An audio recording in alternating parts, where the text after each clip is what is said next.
നമസ്കാരം. മലയാളത്തിലൊരു പദപ്രയോഗമുണ്ട്, അമ്പലം വിഴുങ്ങികളെന്ന്. നമ്മുടെ നാട്ടിലെ ദേവാലയങ്ങൾ കേന്ദ്രീകരിച്ച് അവിടുത്തെ ഭാരവാഹികളായി എത്തി അവിടെ കട്ടുപിടിക്കുന്ന ആളുകളാണ് നമ്മൾ സാധാരണ അമ്പലം വിഴുങ്ങികളെന്ന് വിളിക്കാറുള്ളത്.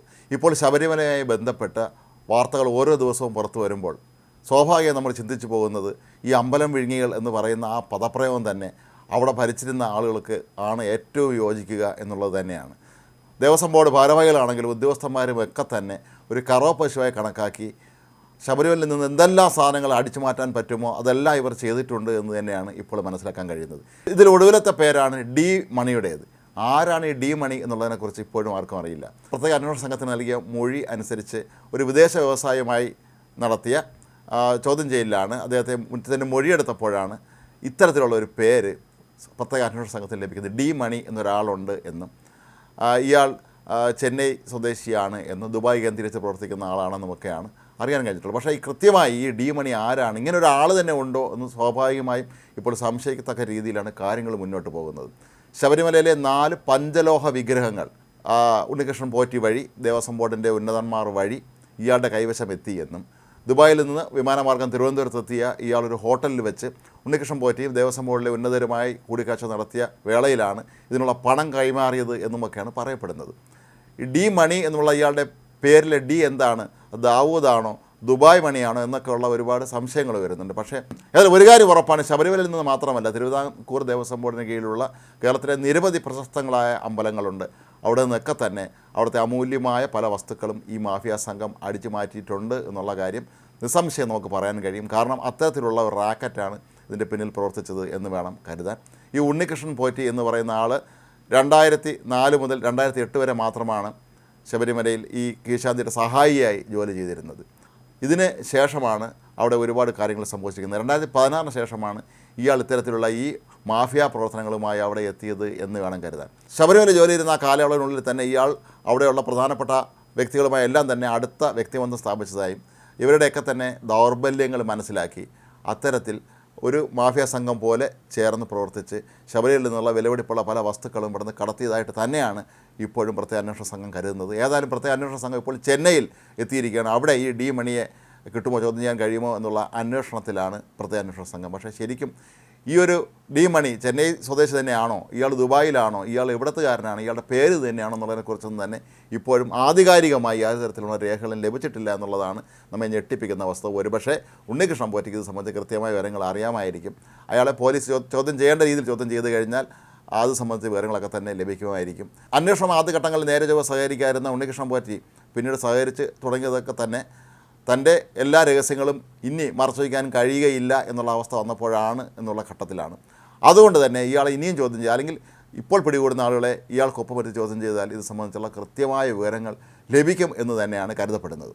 2019-20 കാലഘട്ടത്തിലാണ് ഇവർ ഈ ശബരിമലയിലെ പഞ്ചലോഹ വിഗ്രഹങ്ങൾ വിൽപ്പന നടത്തിയത് എന്നാണ് പറയപ്പെടുന്നത്. നമുക്കറിയാം, കോവിഡ് മഹാമാരിയുടെയൊക്കെ ഒരു കാലഘട്ടത്തിൽ ആളുകൾക്ക് നേരെ പുറത്തിറങ്ങാൻ പോലും പറ്റാത്ത അവസ്ഥയിൽ ലോക്ക്ഡൗണും മറ്റും ഉണ്ടായിരുന്ന കാലത്ത് ഒരുപക്ഷേ ഈ ഉണ്ണികൃഷ്ണൻ പോറ്റി ഉൾപ്പെടെയുള്ളവർക്ക് പോലീസിലും മറ്റ് ഉന്നത ഉദ്യോഗസ്ഥരിലുമൊക്കെ ഉള്ള സ്വാധീനം ഉപയോഗിച്ചുകൊണ്ട് തന്നെയായിരിക്കാം അന്ന് തടസ്സങ്ങളില്ലാതെ യാത്ര ചെയ്യാനും ഈ വിഗ്രഹങ്ങളൊക്കെ തന്നെ ഈ വിറ്റ് കാശുണ്ടാക്കാനുമൊക്കെ കഴിഞ്ഞത് എന്ന് വേണം കരുതാൻ. കോവിഡിനെ പോലും ലോകത്ത് നടുക്കിയ മഹാമാരിയെപ്പോലും മറയാക്കിക്കൊണ്ടാണ് ഈ തസ്കര സംഘം ശബരിമലയിൽ ഇത്തരത്തിലുള്ള കൊള്ള നടത്തിയത് എന്ന് തന്നെ നമുക്ക് പറയാൻ കഴിയും. ശബരിമലയിലെ ഉന്നതരുടെ അനുമതിയില്ലാതെ, അല്ലെങ്കിൽ അവരുടെ ഒരു അനുവാദമില്ലാതെ ഒരു കാരണവശാലും ഇയാൾക്കും ഇയാളുടെ കൂടെയുള്ള ഈ മാഫിയ സംഘത്തിനൊന്നും ചെയ്യാൻ കഴിയുകയില്ല എന്നുള്ളത് ഉറപ്പാണ്.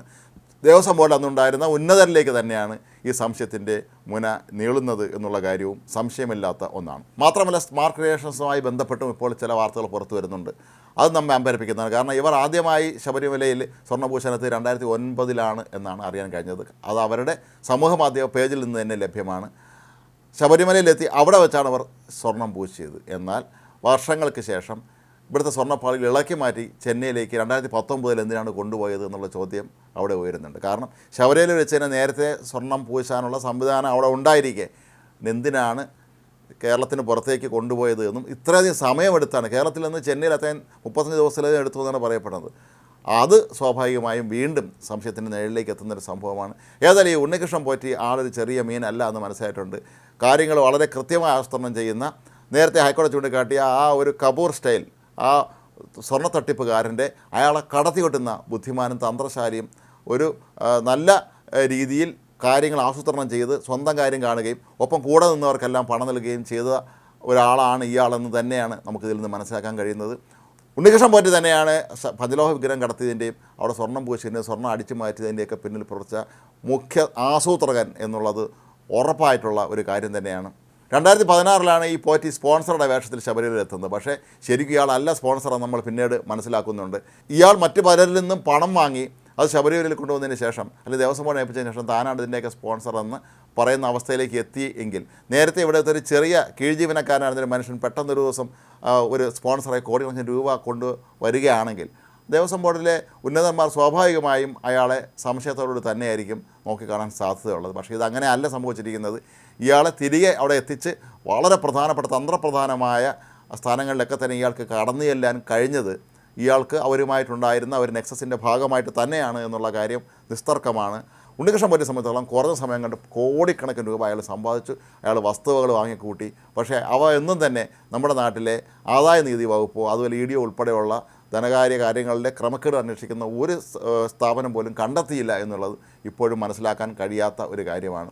ശബരിമലയിലെ ഉന്നതന്മാരെല്ലാം കൂടെ ഒത്തുചേർന്ന് ലോകമെമ്പാടും ആരാധിക്കുന്ന അയ്യൻ്റെ സന്നിധിയിൽ നിന്ന് ഇത്രയധികം സാധനങ്ങൾ അവിടെ നിന്ന് അടിച്ചു മാറ്റിക്കൊണ്ടുപോയി എന്ന് പറയുമ്പോൾ അതിന് വിലമതിക്കാനാവാത്ത രീതിയിലുള്ള പണം തന്നെയാർക്ക് അവർക്ക് കിട്ടിയിട്ടുള്ളതെന്നുള്ള ഉറപ്പാണ്. കാരണം ശബരിമലയിലെ ഓരോ വസ്തുവിനും അതല്ലെങ്കിൽ അത്തരത്തിലുള്ള തിരുവിതാംകൂർ ദേവസ്വം ബോർഡിന് കീഴിലുള്ള പ്രശസ്തമായ ക്ഷേത്രങ്ങളിലെ ഓരോ പൂജാ വസ്തുക്കൾക്കും അതിൻ്റെ ആത്മീയ വാല്യൂ എന്ന് പറയുന്നത് സ്പിരിച്വൽ വാല്യൂ എന്ന് പറയുന്നത് വളരെ വലുതാണ്. അത് സാധാരണ നമ്മൾ 5-10 പവൻ സ്വർണത്തിൻ്റെ വില അല്ല ഒരുപക്ഷെ അവിടെ ഉപയോഗിച്ചിരുന്ന ഈ സ്വർണത്തിൻ്റെ വില പുറത്ത് ലഭിക്കുന്നത്. അതുപോലെ ചെമ്പ് പാളികൾക്കൊക്കെ തന്നെ ശബരിമലയിൽ അയ്യപ്പൻ്റെ സന്നിധിയിൽ ഉപയോഗിച്ചിരുന്നതെന്ന് പറയുമ്പോൾ സ്വർണത്തെക്കാൾ വിലയായിരിക്കും ഈ ചെമ്പ് പാളികൾക്കും ലഭിക്കുക. അങ്ങനെ ആസൂത്രിതമായി സംഘടിതമായി നടത്തിയ കൊള്ള തന്നെയാണ് ഇപ്പോൾ പുറത്തു വരുന്നത്. ഏതായാലും പ്രത്യേക അന്വേഷണ സംഘത്തിന് ഇപ്പോൾ അനക്കം വെച്ചിട്ടുണ്ട്.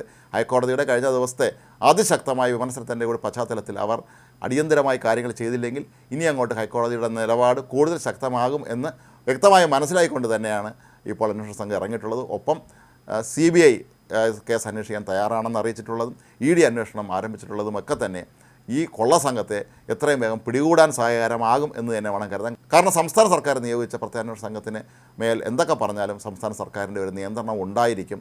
അതുകൊണ്ട് തന്നെയാണ് അവർക്ക് പലപ്പോഴും മെല്ലെപ്പോക്ക് സ്വീകരിക്കേണ്ടത്. കാരണം നല്ല ഉദ്യോഗസ്ഥന്മാരാണ് ടീമിലുള്ളതെങ്കിൽ പോലും സംസ്ഥാന സർക്കാരിൻ്റെ സമ്മർദ്ദത്തെ അവർക്ക് അതിജീവിക്കാൻ കഴിയുകയില്ല എന്നുള്ളത് ഉറപ്പാണ്. അപ്പോൾ ഈ ഒരു സാഹചര്യത്തിലാണ് ഇപ്പോൾ ഞെട്ടിപ്പിക്കുന്ന ഈ പുതിയ വസ്തുതകൾ പുറത്തു വരുന്നത്.